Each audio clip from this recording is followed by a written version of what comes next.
Snowflakes in the summertime, heat waves in the wintertime are all signs of climate change, which will be a huge impact on our food supply. A report from the UN panel of climate change says that we need to govern our land effectively, i.e. a plant-based diet, in order to limit our carbon and methane emissions. Agriculture and forestry makes up more than half of our methane emissions. Methane is a dangerous greenhouse gas that is more dangerous than carbon because of the way that it absorbs heat. We have to address our carbon and methane emissions in order to do our part in climate change. I'm Angela Yvonne, and this is VeganPopEats.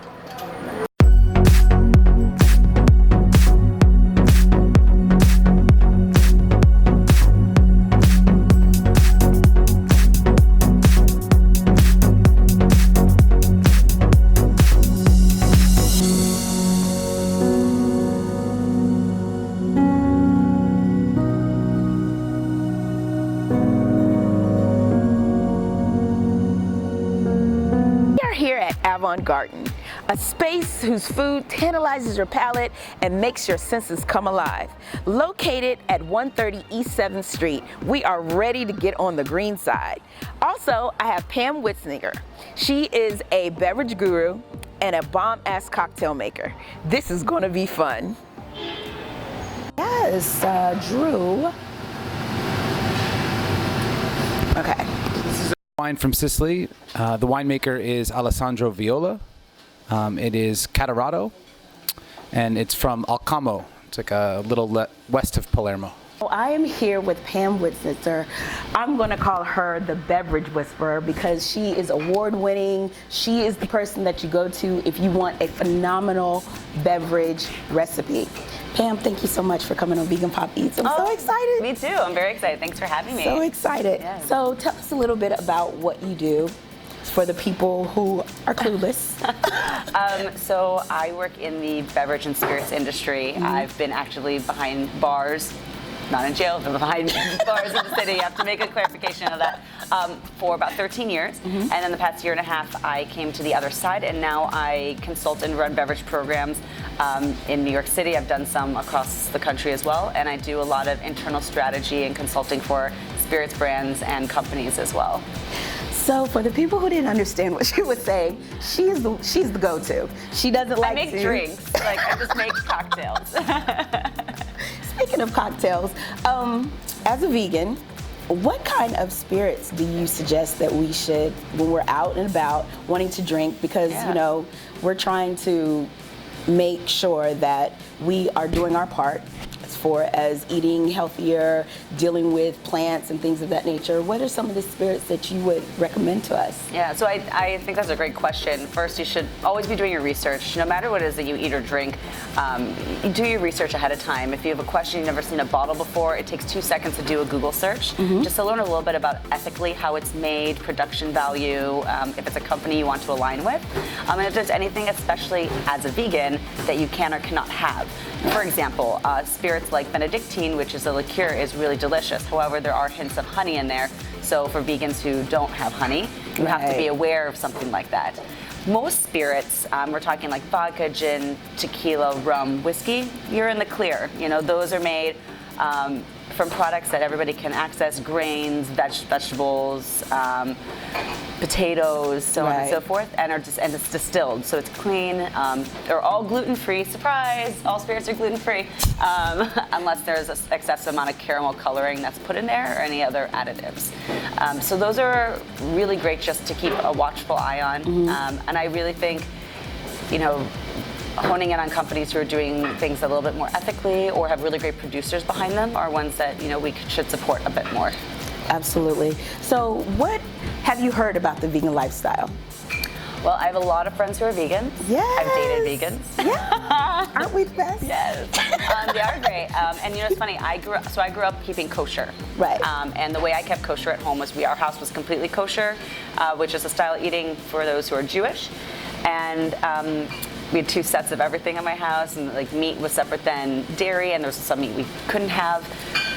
But when we went out to eat, my family kept what we call hot dairy out, so we ate no meat out, fish and dairy. So a lot of times I was already eating vegetarian beforehand, and it's funny, as an adult, transferring over, I've kept a lot of those same mannerisms when eating out now. I find that meat for me, a lot of times is not something I do like willy-nilly. It's like very intentional, and like also knowing where it comes from.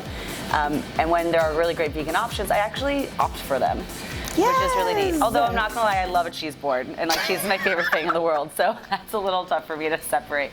But we have great vegan cheeses But too. cashew cheeses are really great. Absolutely. Yeah, and I've been like so highly impressed with the rise in veganism and vegetarianism as well, and what is available now as opposed to what was available 5-10 years ago on the market. I was just in London, and my friend and I just went to get a meal, and she said, let's try this place called Mildred's. I'm not sure if you heard of it, and it's been around for a long time, and it is a vegan vegetarian place right in the heart of Soho in London, and it was outstanding. Like every single thing we had was outstanding. Oh my gosh, because a lot of people, that's one of the reasons why I wanted to do something like this, because when people hear about veganism, they just, in their minds, all they see is that we're just sitting around eating fruits and salads, but there's so much. I feel like you get more. Mm-hmm. And the reason why is because, you know, it challenges your palate differently. Mm-hmm. And when people, you know, see these different foods and they're just like, I can't believe you turn vegetables into this and things of that nature. We're not saying as vegans to just be like, you know, jump in. It's just, you know, just forget everything. But it's baby steps. Yeah. And vegetables are good for you. Vegetables are great. And they even say with more limitation comes more creativity. Yeah. Just think about it. If you had a closet and you could wear anything you want in your closet, think about how long it takes to put together an outfit, and sometimes you don't even look good. But when you have limitations saying you can only wear X, Y, and Z pieces, you get way more creative with the look, and a lot of times it looks sharper, looks better. Absolutely. So I have found that those who work in vegan spaces, we tend to find really interesting, more nuanced flavors coming from it. I just had a really great conversation with the head of fermentation from Noma, which is a restaurant in Copenhagen. His name's David. And they do so much work in the vegetable and vegetation space, more so than sometimes meat. And he was talking about how with fermentation, they've crafted flavors you've never had before in your life. Right. And that's exciting. And it's exciting to think that you can gravitate and like navigate new spaces and gravitate towards them when you have, you know, more vegetation or like fruits or like other spices at your fingertips that you never would think about incorporating, because we're just, you go to the chicken or you go to the steak, you know? Absolutely. Yeah. Well, we are having a lot of good food coming up soon. So excited. And ooh. And what is this? So, crispy sushi rice is pressed. Kind of looks like a little hash brown. And you have avocado with carrot ginger dressing, blistered shishito peppers with pickled ginger and nori, and the brown is a miso glaze. Yes, sir, Drew. This looks incredible. It does. We did not have this dish last time I was here. Go ahead and, you know, let you get the first taste. I know, I feel like we should do it together. Okay. I love this presentation. I just want to like twirl it around a little bit so you can see it. Like the colors are just really, really bright. And I love like instead of, so many people just do like avocado toast and smash it up and put it on there. And just, I love it, that's great, but I just think this is a way more profound presentation. It's just really, you know, it spins the idea of like what avocado could be on something. Absolutely. So, and that's what I enjoy about veganism is that it stimulates your vision and along with your palate. And who knew that vegetables can be so stimulating? But we're gonna go ahead and taste this, and I will taste it with you since this is my very first time eating at Avant Garden. Yeah, this is my second time. Nope. But I haven't had this dish. I think there's a lot because they change it so frequently. I'm gonna taste at least the sauce. Oh my God, it's so good. Good? Yeah. Let's see. Oh my gosh. That's really good. Oh my gosh. That's like really rich and like full, like good deep flavor. And so this is really cool because they said that they took rice, like sushi rice, and they pressed it down to make sort of like a hash brown. Yes. Which is like a a con, which is when that sticky rice at the bottom of a pot. Yes. Which is a very well-known dish as well. So it kind of sounds like that. Yes, you better give me a culinary lesson. The little bits that I've learned from people. Okay. Okay. All right. So First complete bite. the first complete bite, and tell me what you think. Normally I like drink on camera, so this is like the first time I've. Oh, you're good. That's why the wine is here. I love this. Okay. I'll taste the first sip first. I really love this wine. It's really nice. So light. You ready? Okay, ready? 1, 2, 3. Okay.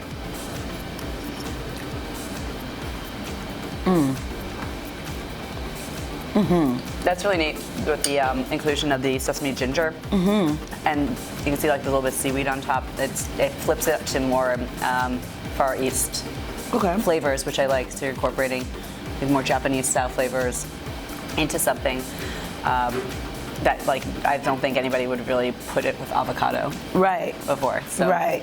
I think that's really phenomenal in this dish. I love it because I'm always a fan of some of the Asian cuisine. I love miso, love avocado, love seaweed, and the combination of all of these is like, and I don't want to say it, but it's like a party in your mouth. It's like a party in your mouth. And this is so phenomenal. Yeah, I think it's a way more interesting take at avocado than Absolutely. you normally get, because again, normally you get avocado on toast and maybe there's an egg on it or something else, and you know, it's just a way different imaginative way to present it at a table. And I like the Absolutely. colors. It's like greens and oranges all together, which is so perfect for fall Yes. right now. You know, couldn't get more fall than this. Yes. Yes. Yes. Right, Yes. so this yes. is yes. thumbs up. Thumbs up.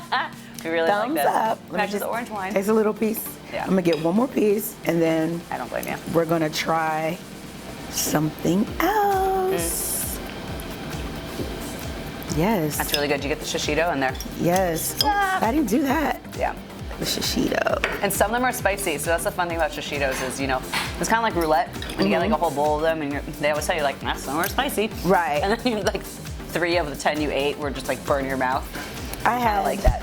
I had an issue with a pepper. I went to a space and I thought it was like a candied, like pepper. Oh.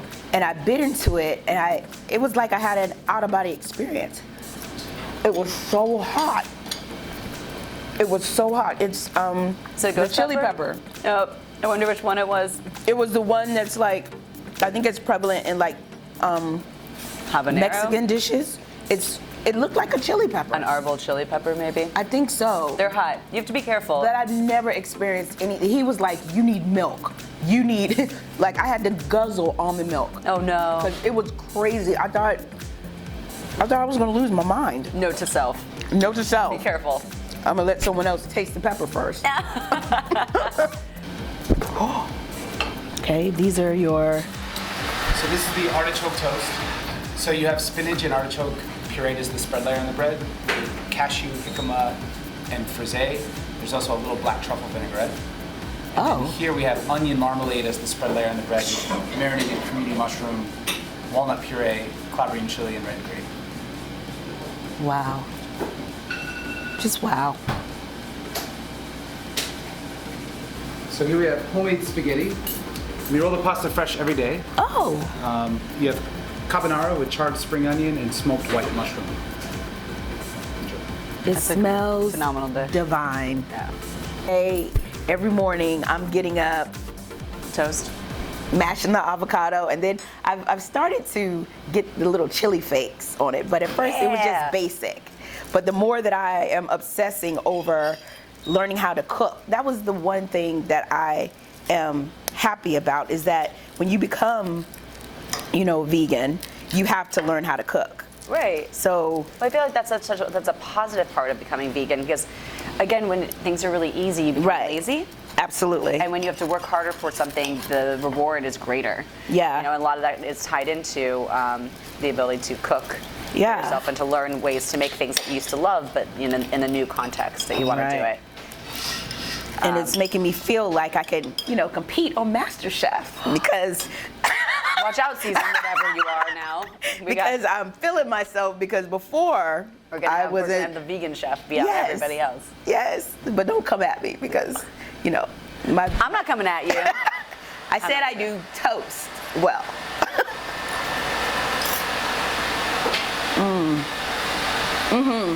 This is really good. This is really good. It's really bright. Like the mushroom is really grounded, and then they have a lot of bright flavors on top, which is really good. And I appreciate that. I hated. I didn't eat mushrooms my whole life. I hated them. I really hated mushrooms. Yeah, because I grew up in like Cleveland, Ohio, and a lot of the food that I had was, like pizza on the weekends and Subway, and we had like those mushrooms that you had in the grocery store, and I didn't know that there was like a whole world of mushrooms out there to live life. I also think a lot of times we all didn't have access to that. True. So a lot of my diet has changed, obviously, with having access to foods now that I didn't have before. And I think mushrooms are one of them because they're all so wildly different in flavor category and texture and how they perform in food. Yeah. And I think that's also really fun when you go to places, especially vegan, vegetarian restaurants, you'll see a wider assortment. Absolutely. Of, Because my new obsession like is the oyster mushroom. And that's because we can transform it into so many things, whether it's a po' boy sandwich. I like to saute it and mix it up with a little jackfruit, peppers and onions, and I'll make a jackfruit taco. Yes. Jackfruit has become really big also. Yes. My friends in Chicago have a place called Flora Fauna, and one of their highest selling dishes is their jackfruit dish. Oh. Their jackfruit dan noodles. Dan. Yeah.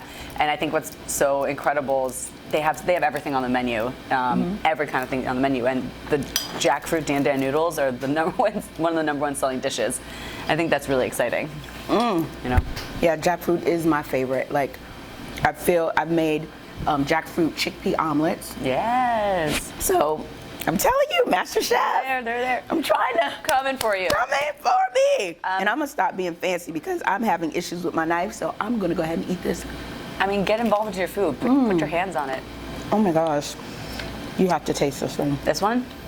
It tastes so clean and it tastes so flavorful. This one's got I love cool the onions. spice at the end, which is really nice, and you get it in certain bites. It's really nice. I'm just making room for this pasta because, I know what's coming up. Okay. I know what's coming up. All right. I want you to have the first taste because because you've had it before. Yeah. So I've been fortunate enough to eat here once before, and I was brought by a friend who leads a vegan life, and I was super excited because it has rave reviews. And when this dish at the table, all of us, and we had some people who are like sworn meat eaters at the table, like every single person. And it made them cross over. They at least thought about it for a second that night. Okay. But it's crazy when you have this pasta dish because it's lights out. It could compete with like any other pasta dish you get at any of the other restaurants in the city. Okay. And it's homemade noodles as opposed to Absolutely. so many of the other ones that you might have. Oh, it smells so good. Yeah, get on that. Okay. I'm excited for you to have the first. Get messy. Yes. Okay. So let me get into it. Ooh, I can smell let's see. All right. Let me do the taste test. And okay.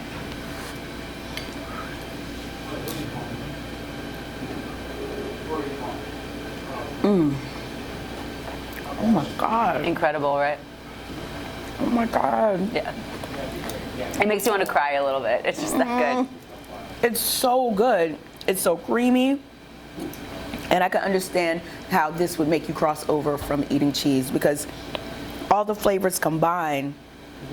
It's a little smoky. Yeah. It's a little tangy. It's a dish that really transcends Absolutely. a one-dimensional flavor to multi-dimensional, which is a sign of a really great dish or drink, is the ability to encapsulate all of that. You're missing out. You have to come to Avant Garden. You have to. And I say that about everything, but you have to. Yeah. This is so good. It's worth it for this dish, right? Absolutely. Yeah. Absolutely.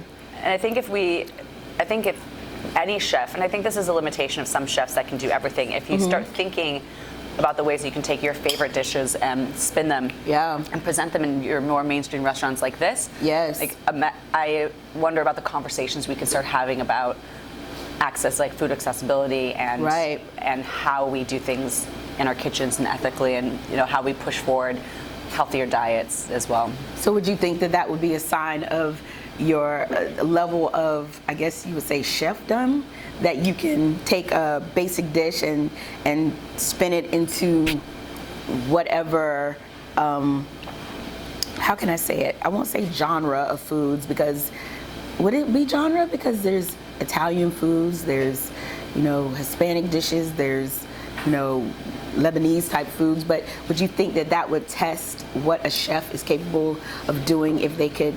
Yeah, I think if you can take a concept and reach it and apply it to different types of cuisines and backgrounds, that really shows your ability to have like a really strong hold on your craft. Right.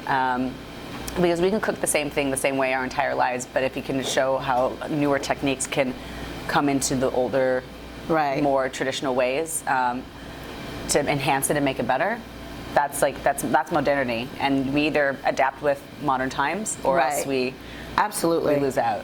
That's Darwinism. Yes. That's Darwinism. You done gave me culinary, you done gave me Darwin, you gave me spirits. I mean, what else can you, Just life advice. I don't know. Yeah. I told you she's the whisperer, you guys. Well, thank you so much. This was amazing. Thank you. I've learned so much from you. I'm thankful that you came on to VeganPopEats. Thank you for having me here. Oh, no worries. I hope more people are inspired to, if they have a decision to go out for an evening, to think about other spaces or places that they may not try. Absolutely. Because a vegan restaurant's not just for vegans. It's for everyone. And we have to really remember that and embrace that, because some of the most mind-blowing dishes you will have are sometimes going to be in spaces that you wouldn't necessarily think about stepping foot into. Absolutely. Like this. Yes. And I'm about to get back into it. Oh, she took it from me. Well, I'll just, snack on my little toe.